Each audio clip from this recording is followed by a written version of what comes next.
Hey guys, the only way Rep is willing to talk to me is apparently through videos. He won't debate me despite challenging me repeatedly in the past, so I'm going to make a response to the final fall of Onision. He starts out referencing my age, 27 years old, and he says, what do you do when someone says no? They react like a child, in his opinion. Let me tell you, Rep, during my live debates, there are multiple witnesses seeing you challenge me to a debate. Here's a screenshot of you challenging me during the debates. Here's the email where you said you never challenged me. Here's you supporting a petition to debate me. This is black and white evidence that you lied. I have no real understanding as to why you refused to debate me, because initially you suggested that we have a discussion. But then I agreed to have a discussion and a mediator, and even then you backed out. Now during the debate with other individuals who were brave enough to actually debate me, they talked about how shameful it was to challenge someone to a debate only to back out, and then post a bunch of legal documents sharing that person's ex-wife's personal information to include her full name. Most reasonable people agree that that kind of behavior is completely out of line. Now I sent you an email asking you to censor out my ex-wife's name. I really hope if you haven't done that yet that you do decide to censor out her name. Regardless, I'm going to actually respond to your 22-minute video. So here we go. And again, this could have been settled via live discussion with the mediator, but instead you chose to talk to your camera instead of me.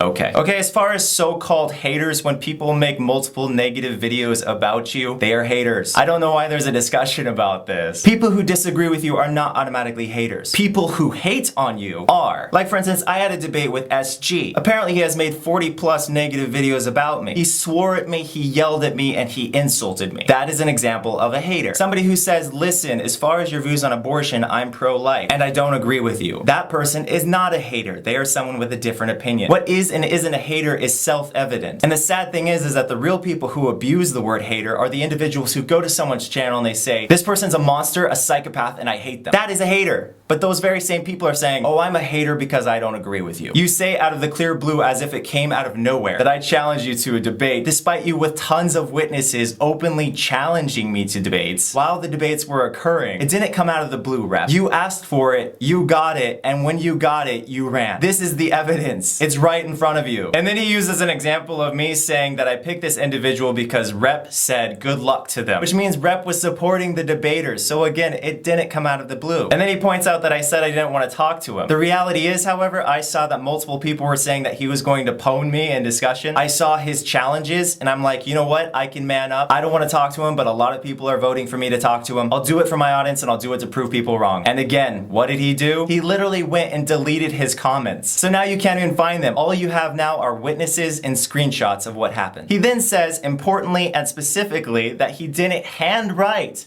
my in-laws a snail mail letter. And we both agree upon this fact. I've publicly agreed upon this fact multiple times in the past. However, he did make a video trying to destroy my relationship with my family, directed at my in-laws. He also wrote them via Facebook. And the bottom line, Rep, you never go after someone's family. That's one of the most inappropriate things you could ever do. And you, sir, did exactly that. You went after someone's family. I don't even have to say what kind of person someone who goes after someone's family is. That is self-evident. He then points out how many times I've said I want nothing to do with it. But guess what? Someone can poke you and poke you and poke you and poke you only so many times before you say, you know what? Let's go. So that's what I did. I said, you know what, dude? Let's throw down. Let's do this. Let's have a live debate. And you know what he did when I turned around?